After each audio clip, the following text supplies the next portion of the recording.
안녕하십니까, 최지은입니다. 2달 가까이 이어온 사회적 거리두기 2단계가 오늘부터 1단계로 완화됐습니다. 하지만 소규모 집단 감염은 여전히 계속되고 있는 이 상황 속에서 어떤 점을 주의해야 할지 오늘도 전문가 두 분과 함께 짚어보겠습니다. TBS 특집 코로나19 오늘도 현재까지 들어온 속보 중심으로 살펴봅니다. 시민의 방송 TBS는 평일 오전 10시 50분부터 11시 30분까지, 토요일은 오후 1시 50분부터 2시 30분까지 TV와 유튜브를 통해 특집 생방송을 진행하고 있습니다. 먼저 서울시에 나가 있는 취재기자 연결해서 밤사이 확진자 집계 상황, 주요 대책들 살펴보겠습니다. 조주연 기자. 네, 서울시 재난안전대책본부에 나와 있습니다. 네, 신규 확진자 상황부터 살펴보죠. 네, 오늘 신규 확진자는 97명입니다. 자셋째 두 자릿수를 유지하고 있긴 하지만 거의 100명에 육박합니다. 특히 해외 유입 외국인 감염자 수가 많습니다. 신규 확진자 중 지역 발생은 68명, 해외 유입은 29명이며 이 중 24명이 외국인입니다. 지역 발생 확진자 68명을 지역별로 보면 서울이 29명, 경기 16명, 인천 3명 등 수도권에서 48명이 나왔습니다. 수도권 외 지역 중에선 대전에서 신규 확진자가 13명으로 특히 많이 발생했습니다. 현재 1,541명이 격리돼 치료를 받고 있으며 이 중 상태가 좋지 않은 위중, 중증 환자는 87명입니다. 사망자는 1명 늘어 누적 433명, 치명률은 1.75%입니다. 네, 대전에서 신규 확진자가 13명, 해외 유입이 29명, 각각의 사례별로 잠시 후에 좀 더 얘기를 나눠보고, 일단 주요 감염 사례 한번 찬찬히 살펴볼까요? 네, 먼저 수도권에서는 병원 관련 집단 감염 규모가 계속 커지고 있습니다. 어제 낮 12시 기준으로 경기 의정부시 소재 마스터플러스 병원 관련 확진자는 2명 더 늘어 총 51명에 달합니다. 간병인 및 보호자가 25명, 환자가 21명, 의료진이 4명, 직원 가족이 1명입니다. 서울 도봉구의 정신과 전문 병원인 다나병원에서도 격리 중이던 1명이 추가로 양성 판정을 받았습니다.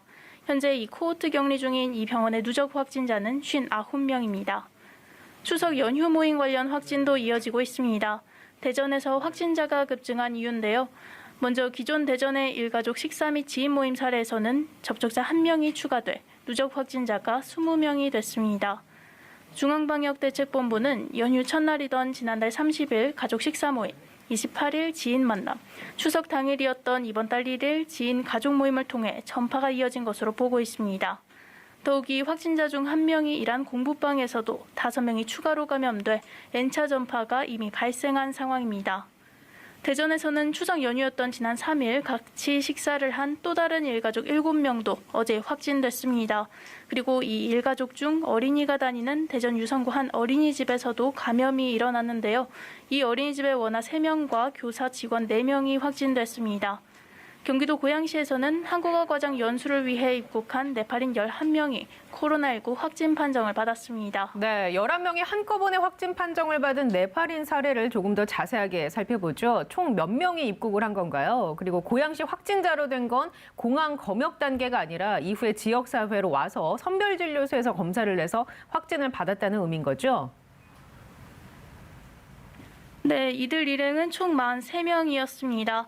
경기도 고양시 덕양구의 국제법률경영대학원 한국어 과정 연수를 위해 입국한 단체 해외 입국자입니다. 네팔에서 출발하기 전 네팔 당국으로부터 음성 판정을 모두 받았다고 하는데 그제 오전 7시쯤 인천공항에 도착해 입국 절차 과정 중 1명이 발열 증상을 보였습니다. 이 유증상자는 음성 판정을 받았지만 이후 덕양구 보건소 선별진료소로 이동해 같은 날 오후 2시쯤 검사를 받은 나머지 42명 중 총 11명이 최종 확진됐습니다. 이 과정에서 이들과 접촉한 관리자, 버스기사, 유학생 등 9명은 현재 자가격리 중입니다.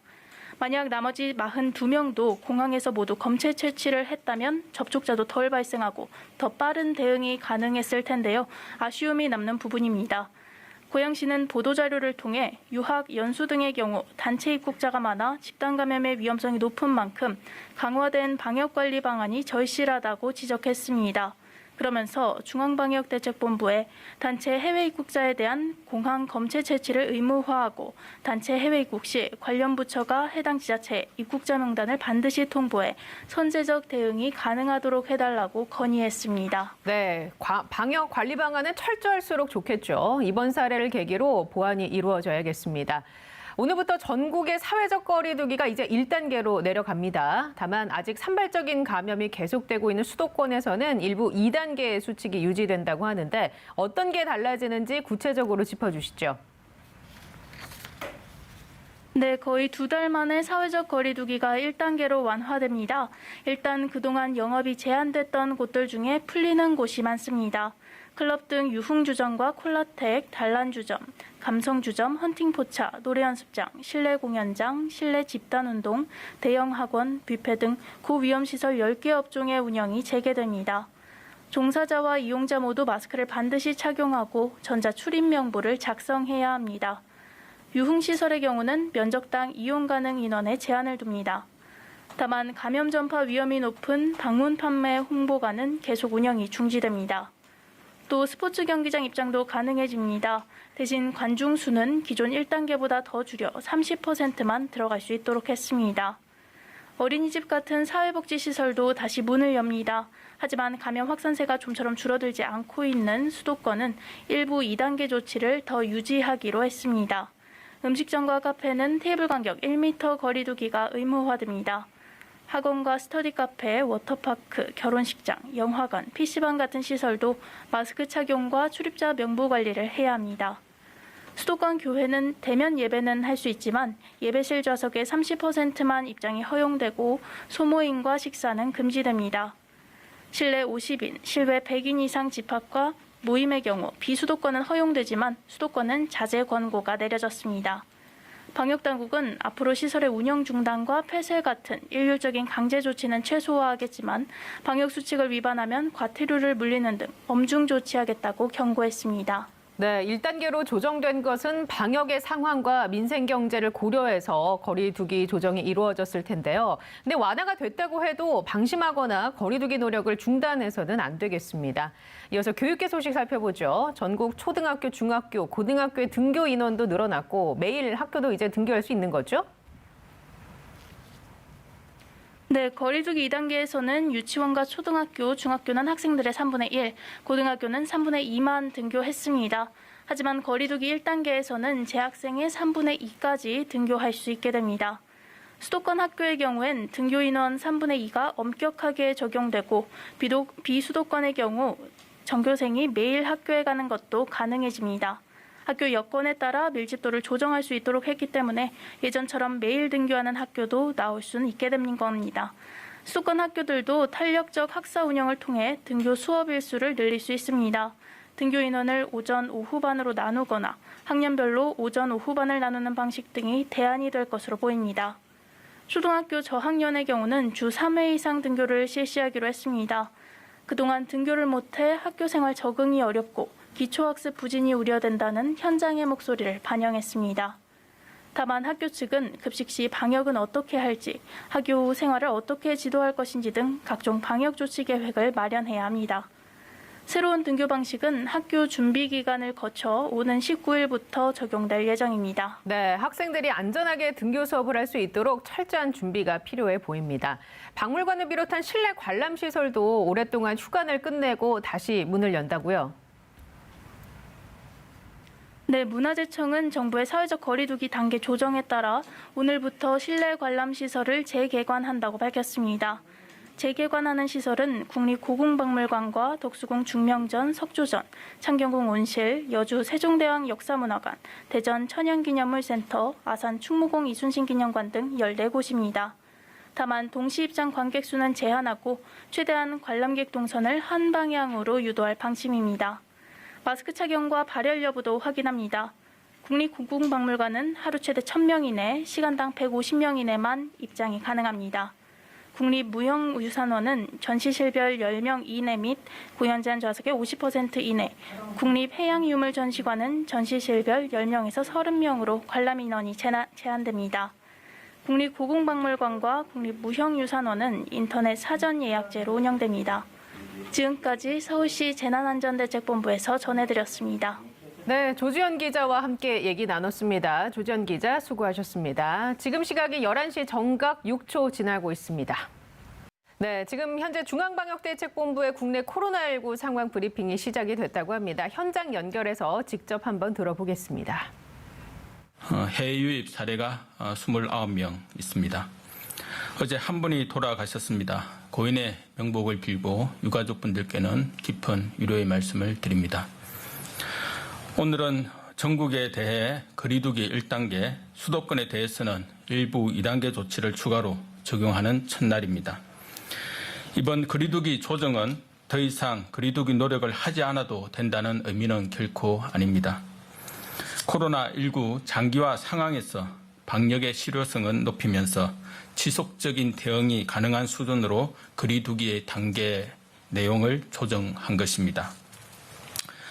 수도권을 중심으로 의료기관, 요양시설 등에서 집단 감염이 산발적으로 계속 이어지고 있고 연휴 이후 환자 증가의 가능성도 남아있는 만큼 방역에 긴장을 놓을 수 없는 상황입니다.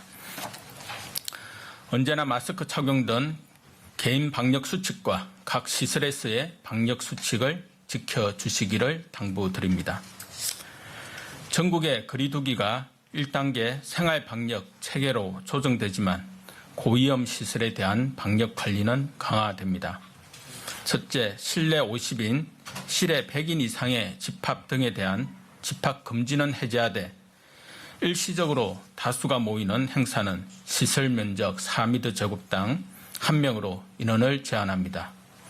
둘째, 방문 판매 시설을 제외한 고위험 시설은 집합 금지를 해제하되 마스크 착용과 출입자 명단 관리 등 핵심 방역 수칙이 의무화됩니다. 특히 클럽 등 5종의 유흥 시설은 시설 면적당 이용 인원을 제한하는 등 강화된 수칙을 적용합니다. 셋째, 위험도가 높은 다중이용시설이나 불특정 다수가 밀집하는 대중교통, 집회 등에서는 마스크 착용이 의무화되며 11월 13일부터는 마스크 미착용 시 10만 원의 과태료가 부과됩니다. 넷째, 스포츠 행사는 수용 인원의 30% 수준까지, 국공립시설은 입장객을 절반 수준으로 제한하여 운영합니다. 진정세가 더딘 수도권에 대해서는 일부 2단계 조치를 유지하고 방역 조치를 강화하였습니다. 첫째, 실내 50인, 실외 100인 이상의 집합 등은 자제하고 불가피하게 개최하더라 하더라도 방역 수칙을 철저히 지켜주시기를 권고합니다. 둘째, 음식점, 결혼식장, 학원 등 16종의 시설에 대해 핵심 방역 수칙을 의무화하며 특히 음식점과 카페는 테이블 간 거리두기, 좌석 띄우기나 칸막이 설치 등을 의무화합니다. 셋째, 교회는 예배실 좌석의 30% 수준의 인원까지 방역 수칙을 준수하며 대면 예배를 할 수 있으나 각종 소모임과 식사 금지는 유지됩니다. 앞으로는 시설의 운영 중단이나 폐쇄 등의 극단적 조치는 최소화하고 시설별 위험도에 따른 보다 정밀한 방역을 실시하고자 합니다. 또한 일상과 경제 활동에서의 자율성은 보장하되 과태료 부과나 구상권 청구 등을 통해 방역 수칙 준수에 대한 책임성을 강화할 계획입니다. 중요한 방역 수칙을 고의 또는 반복적으로 위반하는 경우에는 기존처럼 해당 시설을 집합 금지하거나 300만 원 이하의 벌금을 부과합니다.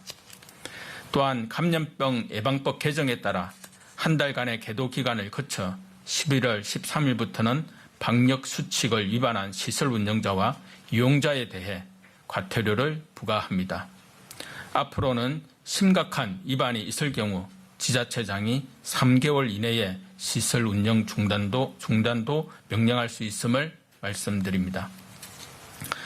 코로나19와의 장기전에서 국민 여러분 한 분 한 분은 제1선의 방역 주체입니다.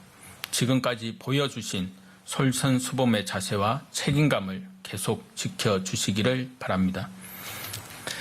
거리두기 조정에 따라 그간 운영을 중단하였던 어린이집, 경로당, 장애인 복지관 등 사회복지시설도 운영을 재개할 계획입니다. 전국의 거리두기 2단계 격상 이후 대부분의 사회복지시설이 휴관 중으로 그간 비대면 위주의 서비스 제공으로 돌봄 공백에 대한 우려가 있었습니다. 이제 거리두기가 1단계로 완화됨에 따라 각 지자체에서는 시설별 방역 조치가 완료되었음을 확인한 후 신속하게 운영을 재개할 계획입니다. 각 시설에서는 방역 관리 계획 등을 수립하고 프로그램 운영 시 시설 면적 4m 제곱당 1명으로 이용자를 제한하거나 식사 제공 시 1m 거리 두기를 준수하도록 하는 등 방안을 강구하도록 합니다.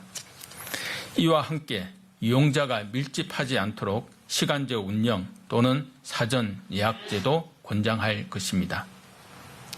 특히 고령층 등 고위험층이 이용하는 시설은 밀집 방지 등 방역 관리에 만전을 기하도록 하여 보다 안전하게 시설을 이용할 수 있도록 하겠습니다.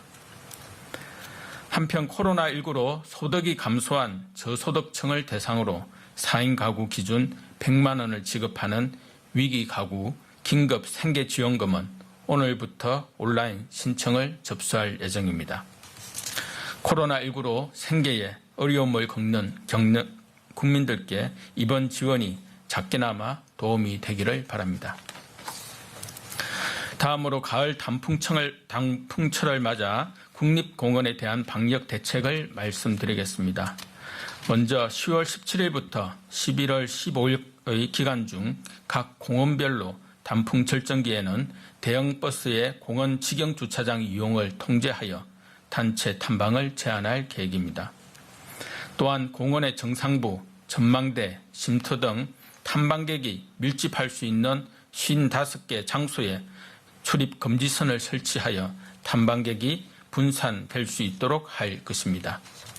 설악산과 내장산에서 운영 중인 케이블카는 탑승 인원을 50%로 제한하여 밀폐된 시설의 이용을 관리하겠습니다.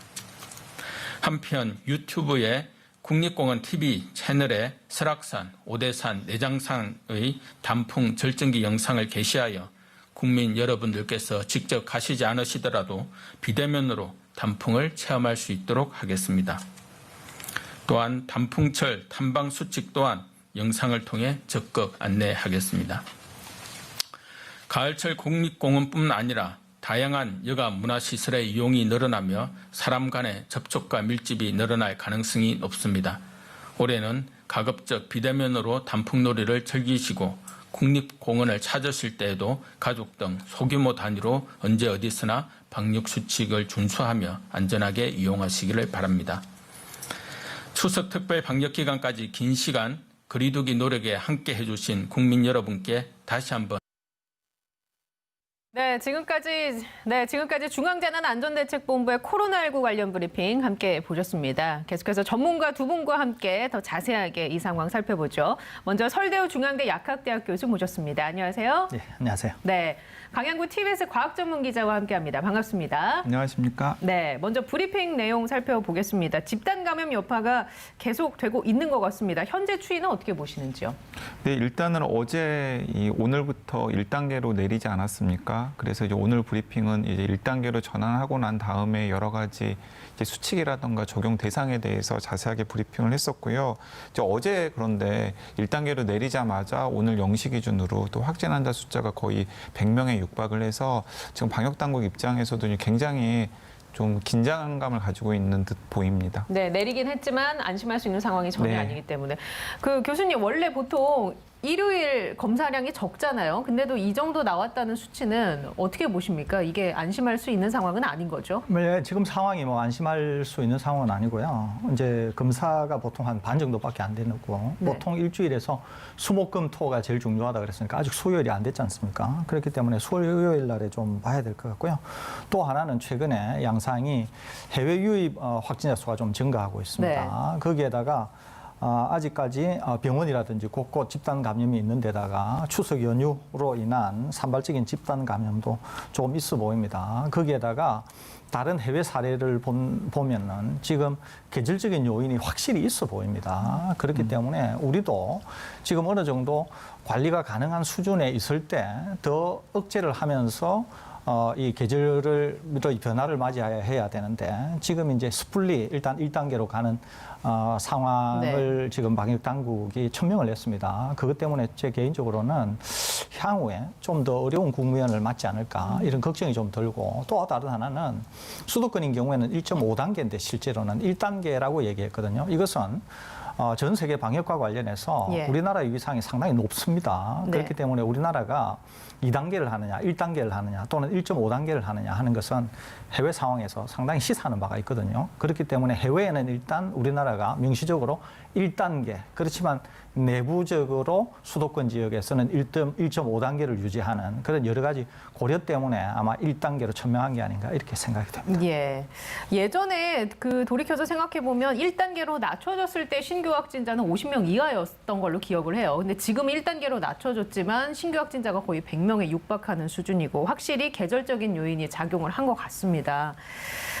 정부가 거리두기 1단계로 완화를 했는데 이 결정에 대해서 두 분은 어떻게 보시는지요? 네, 일단은 저부터 방금 말씀을 하셨으니까 뭐 언급해서 말씀을 드리자면은 그 1단계 기준이라는 게 있습니다. 1단계 기준이라는 게 크게 한 3가지 정도가 있는데요. 첫 번째는 감염 경로 불분명 환자의 비율이 5% 미만.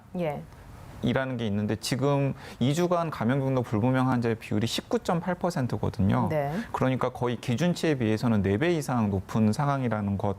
그렇기 때문에 전혀 이제 1단계로 내리는 게 맞지가 않는 상황이고요. 그리고 2주간의 신규 하루 확진 환자 숫자가 50명 이하, 평균적으로 50명 이하여야 됩니다. 그런데 상황을 생각해 보면은 지난 2주간 50명 이하로 신규 확진 환자가 나왔던 게 제 기억으로는 딱 하루였습니다. 그리고 또 공교롭게도 지난 3일 연휴 동안에 검사 건수가 절반에서 많게는 3분의 1 수준으로 줄어드는데도 불구하고 어제 또 확진 환자 수가 거의 이제 해외 유입 요인을 고려하더라도 100명 가까이 나왔다라는 것도 지금의 이 기준치와는 맞지 않고요. 당연히 그래서 이 방역 당국이 관리하고 있는 환자의 비율도 80% 미만이어야 되는데 지금 80% 이상이어야 되는데 지금 80% 미만인 것도 지금 상황에 맞지 않는 상황이고요. 그리고 결정적으로 하루 확진 환자의 추이가 뚜렷한 감소 추이일 때 2단계에서 1단계로 전환할 근거가 될 수 있는 것이거든요. 그런데 지난 2주간에 국내 발생 환자 숫자만 놓고 봐도 오르락 내리락 들쭉날쭉입니다. 그래서 설 교수님이나 저나 몇 차례 이 시간에 말씀드렸습니다마는 횡보하고 있는 상황으로 보아야지 지금의 하루 확진 환자 숫자가 줄어들고 있다라고는 좀 보기 어려운 상황 아니냐. 그렇기 때문에 방역과 관련해서 방역 당국이 기준으로 내놓았던 객관적인 근거를 염두에 둔다면은 2단계에서 1단계로 내리는 건 사실은 전혀 맞지 않는 거죠. 그래서 사실은 이건 이제 전형적으로 약간 정무적인 판단이라는 생각이 드는데요. 어제 정세균 총리는 정무적인 판단의 근거로 시민들의 피로감이 너무나 크고 그리고 이제 민생 경제에 미치는 영향 때문에 2단계에서 1단계로 이제 내렸다라고 이야기를 하고 있거든요. 그러니까 방역의 관점에서 보면은 사실은 전혀 맞지 않는데 시민들이 너무 힘들어하고 그리고 민생 경제에 미치는 영향이 있기 때문에 1단계로 내리고 한번 지켜보자라는 정도로 이해를 해야 될 것으로 보입니다. 이 기준이 교수님이 생각하시기에는 절대적으로 변할 수 없는 기준이라고 생각하시나요? 지금 강 기자가 조금 전에 언급한 감염 경로 5% 미만, 뭐 2주간 평균 50명 이하로 신규 확진자가 나오고 이 수치가 좀 왔다 갔다 할 수도 있다고 보십니까? 그 기준이? 왔다 갔다 할 수 있다고 봐요. 그리고 이제 예전에 정부에서 1, 2, 3단계를 구분한 기준이 이제 방금 이제 강 기자께서 말씀하신 그 기준으로 설정해 놓은 게 있습니다. 근데 이제 전하 강 기자가 계속 이제 정부 당국에 대해서 이 기준을 좀 변화시켜야 된다. 그래서 이 기준을 한 5단계로 만드는 게 좋겠다. 이렇게 이제 계속 얘기를 하고 있는데 방역 당국도 그 고민을 하고는 있는 것 같습니다. 그런데 아직은 그 단계를 5개 정도로 조정하는 게 나오지는 않았다는 거죠. 그런데 이제 지금 정부 당국이 어쨌거나 2단계에서 1단계로 오지 않았습니까? 단계 조정에서 중요한 것은 2단계냐 1단계냐가 중요한 게 아니라 단계가 바뀌게 되면 내용이 바뀌게 되는 것이거든요. 그러니까 이제 1단계로 오게 되니까 이제 어떤 문제가 생기느냐 하면은 예전에 우리가 고위험 시설이라고 했던 네. 거 풀어주게 되고 학교도 밀집도 관리를 하기는 합니다만은 이제 매일 등교하게 되고 네. 그다음에 이제 스포츠도 여태까지 무관중으로 했었는데 관중도 일부분 수용하면서 되고 식당 그다음에 학원 다 열게 된다는 거죠. 그런데 지금 관계자께서 말씀하신 것처럼 상황이 그러면 이런 거를 다 할 수 있을 정도로 좋아졌느냐? 그게 아니라는 거죠. 네. 그게 아닌 상황에서 일단은 1단계로 오게 되면서 내용적으로는 향후에 훨씬 나빠질 수 있는 여건을 정부 당국이 일단 허용을 해줬다는 겁니다. 예. 그렇기 때문에 그런 점을 고려한다고 하면 과연 지금 2단계에서 1단계로 온 것이 타이밍상 적절했는가? 예. 이런 질문이 하나 있을 수 있고요. 그다음에 내용적으로도 온전히 지금 2단계에서 1단계로 오면서 정부 당국이 허용해 주는 것이 지금의 상황에서 적합한 건가? 이것은 논란의 여지가 좀 있지 않겠나 이런 네. 생각이 듭니다. 근데 정부는 관리가 된다고 봤던 걸까요? 이 단계를 조정하는 데 있어서. 정부는 이제 이렇게 보는 것 같습니다. 방금 이제 정세균 총리께서 말씀하신 것이 너무 긴 동안 코로나19가 있고 그다음에 지금 경제 문제도 있다 이렇게 말씀하셨죠. 근데 제가 항상 말씀드린 게 뭐냐면 그 둘이 병렬로 같이 존재하려고 하면은 전제 조건이 있다 그랬죠. 하나가 치료제가 있어야 되고 다른 하나가 백신이 있어야 네. 된다고 제가 여러 번 말씀드렸는데 예. 그게 안 되고 있지 않습니까? 그게 안 되고 있으면은 할 수가 없는 거죠. 두 개를 병렬로 가져갈 수가 없는 거죠. 예. 그래서 제가 다시 말씀드린 게 뭐냐면 그러면은 이 두 개가 없는데도 병렬로 같이 공존하려고 하면 어떻게 돼야 되냐면은 치료제와 백신의 효과를 낼 수 있는 것이 마스크이기 때문에 네. 마스크에 대한 정부 당국과 국민 예. 일반 전체가 완전한 동의를 이루면은 가능할 수는 있겠다. 이 말씀을 예. 드린 적은 있거든요. 네. 근데 지금 이런 것들이 국민이 이제 충분히 교육이 되고 어느 정도 이제 생활 속에서 마스크를 착용하시는 게 가능은 해졌습니다만은 네. 여전히 우려가 남는 것이 예를 들면 이런 거예요. 식당이라고 한번 볼까요? 그러면 식당에서 밥을 먹어야 되는데 마스크를 쓸 수는 마스크를 없죠. 착용할 수는 없는 거잖아요. 예. 또 커피점에서 커피를 마셔야 되는데 마스크를 마시고 커피를 마실 수는 없는 것이거든요.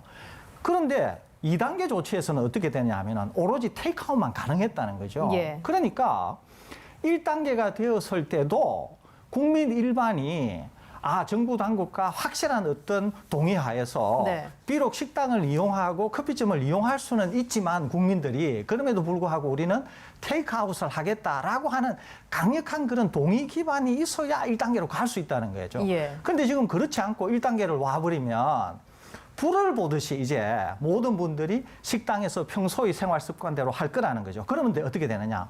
파주의 스타벅스에서 거의 80명의 확진자가 나온 것과 같은 상황이 생길 수 있고 그런 일들이 이제 곳곳에 나올 일들만 남아 있다는 거죠. 네. 그렇기 때문에 이 문제를 어떻게 관리할 건가 이것이 지금 숙제지 않나 이렇게 생각이 듭니다. 근데 또 이렇게도 볼 수 있지 않을까 싶습니다. 이제 많은 분들이 이 상황에 학습과 적응이 돼서 1단계다, 2단계다 어떻게 대응해야 하고 밖에 나가면 당연히 마스크를 써야 하고 개인 방역 수칙은 철저하게 지키는 게 어느 정도는 학습이 되지 않을까 싶기도 한데 일단은 좀 우려의 목소리를 내고 계신 거고 1단계로 내려오면서 어떤 것들이 좀 달라지는지 간단하게 한번 살펴볼까요? 네, 그런데 일단은 좀 걱정이 되는 부분들을 먼저 좀 짚어보고 싶은데요. 지금 설대호 교수님께서 1단계로 내렸을 때 이제 방역에 부담이 되는 곳들이 여러 곳 생긴다라고 말씀을 네. 해주셨는데 제가 생각하기에 얼른 눈에 띄는 곳이 이제 클럽과 유흥업소 등입니다. 클럽, 노래방, 유흥주점이 이제 영업이 금지되어 있다가 영업이 허용되는 상황이 생기는데요. 그런데 클럽이나 노래방 같은 유흥주점에서 그 안에 계시는 분들이 계속해서 마스크를 착용한다? 조금 생각하기가 좀 어려운 상황입니다. 예. 그러니까 물론 이제 많은 시민들이 클럽이나 노래방에서 집단 감염이 많이 있었기 때문에 내가 클럽이나 노래방에서 즐기러 왔지만은 계속해서 나의 감염을 위해서 나의 이 방역을 위해서 마스크를 착용해야지라고 실천할 수도 있겠습니다만은 사실은 그 환경 자체가 계속해서 마스크를 착용하기 할 만한 힘들 수 환경은 있다. 아닙니다. 예. 그러니까 이제 이런 상황들이 이제 위험 부담이 생기는 거죠, 방역에. 그리고 지금 이제 비수도권 같은 경우에는 100인 이상의 대규모 행사도 일단 네. 허용을 해줬어요. 예. 그러니까 수도권 같은 경우에는 1.5단계라서 여전히 이제 실내는 50인 미만 그리고 실외는 100인 미만으로 하기로 권장을 했습니다만은 지역 사회 같은 경우에는 그냥 100인 이상, 50인 이상, 100인 네. 이상의 집회도 허용을 해줬거든요. 그것을 나누는 것은 우리가 잘한 결정이라고 봐야 할까요? 잘한 결정으로 봅니다만은 이제 그 지역의 사정에 맞춰서 방역을 다르게 하게끔 적용하게 한 것은 잘한 것입니다만은 이미 지금 수도권과 지역 사이에는 방역의 체감도가 굉장히 다르거든요. 그런데 수도권에 바이러스가 잡혀 있지 않은 상황에서 그 바이러스가 지역으로 이제 튕겨져 내려가면은 그 지역의 그런 풀어져 있는 분위기와 만났을 예. 때 또 다른 집단 감염이 생길 수 있는 가능성이 이제 생길 수 있다라는 겁니다. 네. 그리고 뭐 이제 스포츠 행사 같은 경우에는 관중 수를 최대 30% 정도로 제한을 해서 예. 허용하게 한 것도 이제 눈에 띄고요. 또 다른 게 눈에 띄는 것은 지금까지는 대면 예배가 50인 이하로 완전히 이제 거의 못하는 상황이었었는데 지금은 전체 교인의 30% 수용 인원의 30% 정도가 대면 예배가 가능해졌거든요.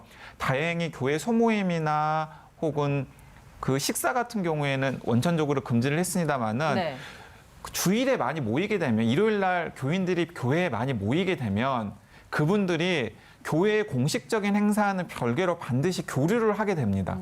카페든 혹은 근처 네네. 식당에서 교류를 하게 되고요. 예. 그러면은 교회를 통한 집단 감염도 어떤 식으로든 나타날 수밖에 없거든요. 그러니까 이제 방금 이제 1단계로 내리면서 허용한 이런 요인들이 시민들이 자발적으로 방역에 임한다라는 걸 염두에 둔다고 하더라도 예. 방역에는 상당히 부담이 되는 여러 가지 상황들이 나타날 수밖에 없기 때문에 네. 굉장히 걱정이 될 수밖에 없는 것이죠. 거기에다가 이제 한 가지 더 생각을 해본다면 우려했던 한글날 집회는 다행히 큰 충돌 없이 마무리된 것 같은데 그래도 연휴에 곳곳이 나들이 개금 많았습니다. 추석 연휴 기간 확진자들의 잠복기가 아직 끝나기도 전에 한글날 연휴 확진자들까지 겹치면 이게 연쇄 폭발로 가지 않을까 걱정이거든요.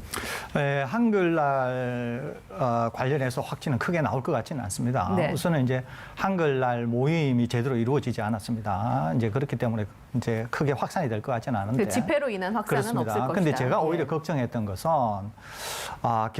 경찰 병력 내의 확산을 저는 오히려 좀 염려를 했습니다. 왜 예. 그러냐면은 경찰들이 너무 많이 모인 데다가 네. 제가 우연히 그 경찰이 모인 지역을 갈 기회가 있었는데 가보니까 버스 내에서 도시락으로 식사를 하시더라고요. 그러니까 버스 내에서 도시락으로 식사를 하시면서 감염의 가능성이 있겠다. 심지어 저는 좀 그 생각을 했거든요. 예. 그러니까 외부에서 업무를 하실 때는 여러 가지 네.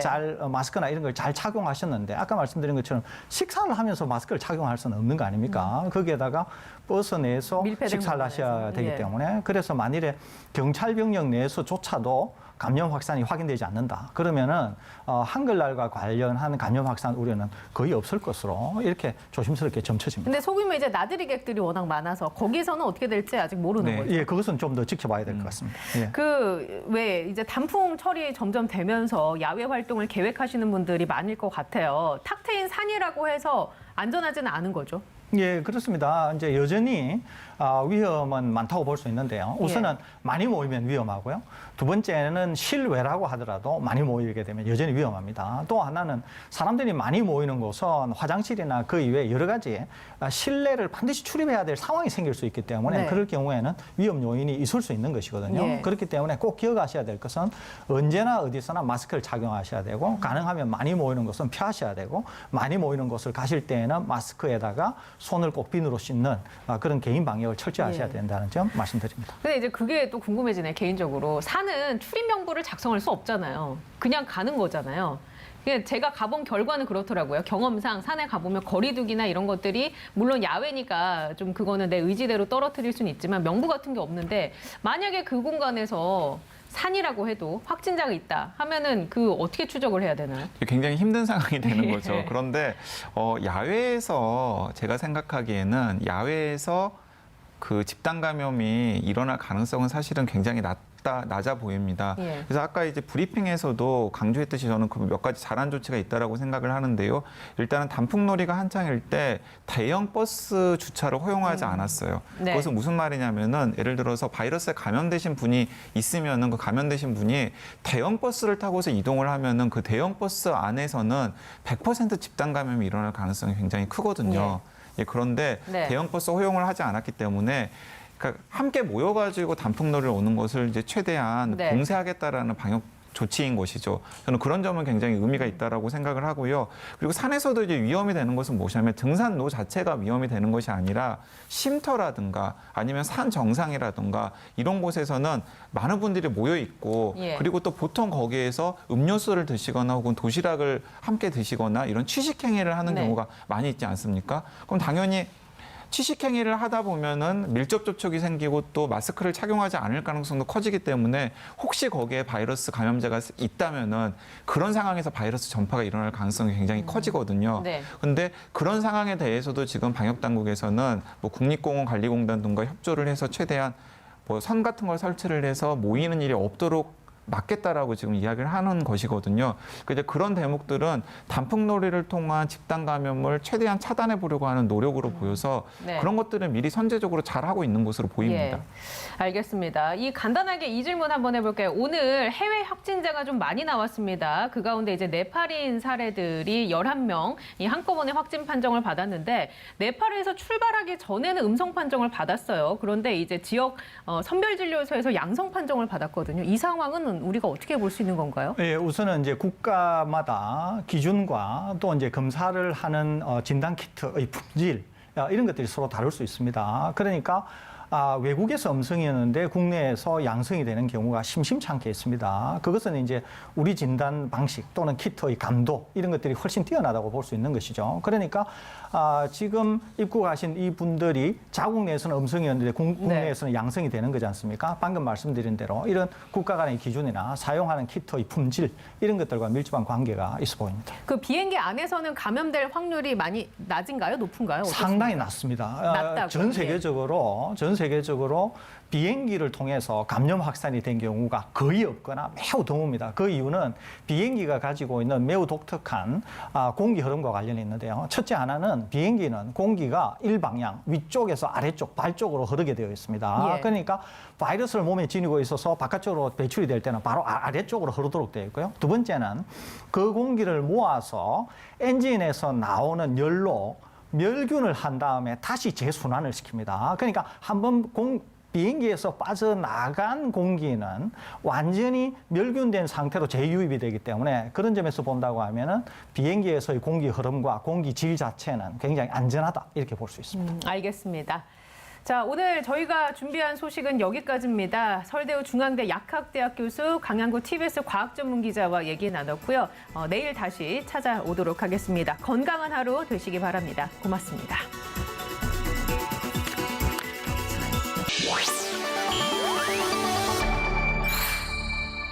TBS